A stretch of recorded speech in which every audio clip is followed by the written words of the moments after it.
बीते दिन तृणमूल कांग्रेस के नागराकटा विधानसभा से प्रार्थी के रूप में जोसेफ मुंडा का नाम घोषणा किए जाने के बाद आज नागराकटा तृणमूल युवा कांग्रेस द्वारा जोसेफ मुंडा को संवर्धना दिया गया।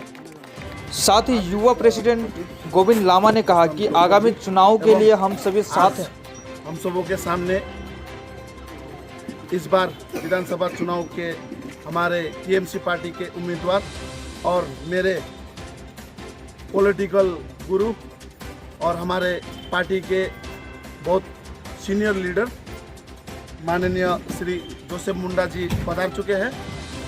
तो सर्वप्रथम मैं आप सबों को, जो हमारे पांचों अंचल से युवा कमेटी जितने भी आए हुए हैं, मैं आप सबों को धन्यवाद जनाते हुए आज यहाँ पे विशेष उपस्थिति होने का मुख्य कारण यह है कि कल ही हम लोगों ने सुना कि नागराकटा कॉन्स्टिट्यूएंसी के जो इस विधानसभा में हमारे टीएमसी पार्टी के तरफ से जो उम्मीदवार है वह जोसेफ जी है।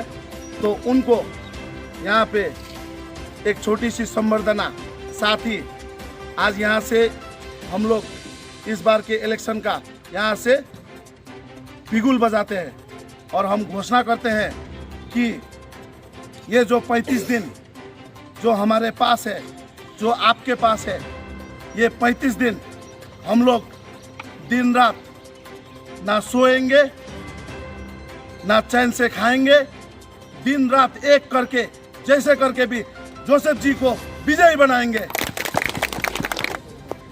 ধন্যবাদ দিতে যাব second in command Abhishek Banerjee. নাগরাকাটায় সৈনিক হিসাবে বা প্রার্থী হিসাবে পার্টি আমাকে বেছে নিয়েছে। এখানে যেমন গোবিন্দ ভাইয়ের মতো লড়াকু নেতা ইউথের এবং প্রচুর এখানে উপস্থিত যেটা ইউথ আমাদের লড়াইয়ের পক্ষে নিশ্চয়ই খুব সহযোগিতা করবেন এনারা। কিন্তু মমতা ব্যানার্জি যে কাজ করে গেছেন উত্তরবঙ্গে, আমাদের মনে হয় না খুব একটা কঠিন লড়াই আমাদের লড়তে হবে।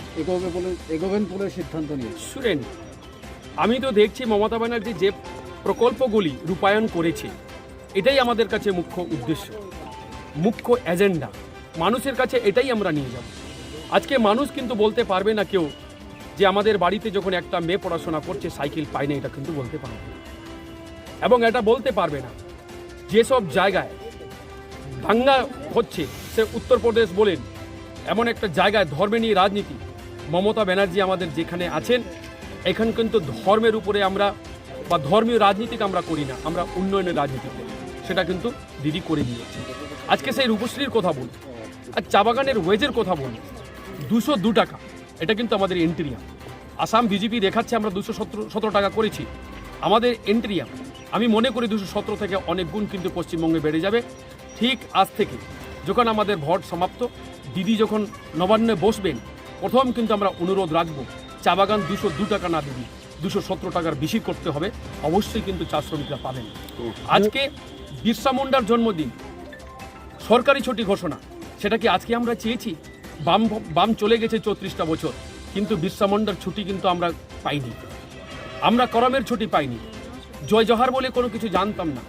হ্যাঁ, নিশ্চয়ই আমরা মহান ঋষিমুনিদের সম্মান করব, কিন্তু বড় বড় ঋষিমুনিদের নামে কিন্তু অনেক পেনশন হতো, আমরা ভাবিনি জয় জহার নামে। আদিবাসীরা যে ভাষা, যে জয় জহার যে সম্বোধিত করে মানুষকে, সেটা নামে আদিবাসীদের এই এলাকার মধ্যে আদিবাসী পেনশন হবে, এটা ভাবতে পারিনি। এটা মমতা ব্যানার্জি বলে সম্ভব। তাই এই সমস্ত ইস্যুকে নিয়ে যখন মানুষের কাছে যাব, তখন অবশ্যই কিন্তু টিএমসি বা মমতা ব্যানার্জি, অভিষেক ব্যানার্জিকে দেখে মানুষ ভোট করবে এবং এইখানে বিজয় হবে আর মুখ্যমন্ত্রী হবেন মমতা ব্যানার্জি। এটা তখন কিন্তু জয় জহার স্কিম আসেনি, তখন চা সুন্দরী কিন্তু আমরা জানতাম না, তখন ক্রমের বিরসা মুন্ডার ছুটি কিন্তু আমরা শুনিনি। তারপরেই সেই 54,000 মাথায় রেখে দিদি বুঝতে পেরেছেন আদিবাসীর জায়গায় হয়তো কোনো জায়গায় একটা ত্রুটি রয়েছে, সেই ত্রুটি এই 2 বছরের মধ্যে পূরণ হয়েছে বলে আমার মনে হয়। এবং প্রচুর আদিবাসী চা বাগানের মানুষ কিন্তু ব্যাক করেছে টিএমসিতে। আমাদের মধ্যে কোনো কন্দল নাই, কোনো দ্বন্দ্ব নাই। এটা কিন্তু দিল্লির ভোট না, এটা রাজ্যের ভোট। রাজ্যের জন্য মমতা যে প্রয়োজন, সে 10 কোটি মানুষ কিন্তু বুঝে ফেলেছে। প্রধান প্রতিপক্ষ হিসেবে কাকে ভাবছেন? আমরা এখানে জোটকেই ভাবছি, বিজেপি আমাদের কাছে ফ্যাক্টর হতে পারে না। বিজেপির সম্ভাব্য ক্যান্ডিডেট হিসাবে নাগরাকাটারি বিদায়ী বিধায়ক শুক্লা মুন্ডার নাম শোনা যাচ্ছে, আপনার কি বক্তব্য? শুক্লা মুন্ডা আমি এখানে শুনেছিলাম অভিষেক ব্যানার্জির মিটিংয়ে, উনি এই এলাকা থেকে নির্বাচিত হয়েছিলেন, মানুষ আশীর্বাদ করেছিলেন, মানুষের কাজ কিন্তু পুরো না করে সে ব্যক্তিগত লালসে পড়ে অন্য পার্টিতে যোগদান করেছে। ভাবছেন মোদি দিল্লিতে থাকছেন, এখানে নাকি মোদি আসবে। মানুষ শুক্লা মুন্ডাকে চিনে ফেলেছে, আর শুক্লা মুন্ডাকে এখানে আনতে চায় না। কিন্তু জানি না বিজেপি ক্যান্ডিডেট করবে কি করবে না। আপনার প্রশ্ন উত্তর দিয়েছি, সেই যে ক্যান্ডিডেট হবে এটা কিন্তু আমি জানি না। जोसेफ जी, शुक्ला मुंडा का बहुत गंभीर आरोप लगा है। उन्होंने बोले बीइंग अ ट्राइबल एमएलए मुझे काम करने नहीं दे राज्य सरकार। आप भी तो ट्राइबल से आप ऑलरेडी एक एमएलए बन चुके हैं, ऐसा अनुभव रहा है क्या आपको?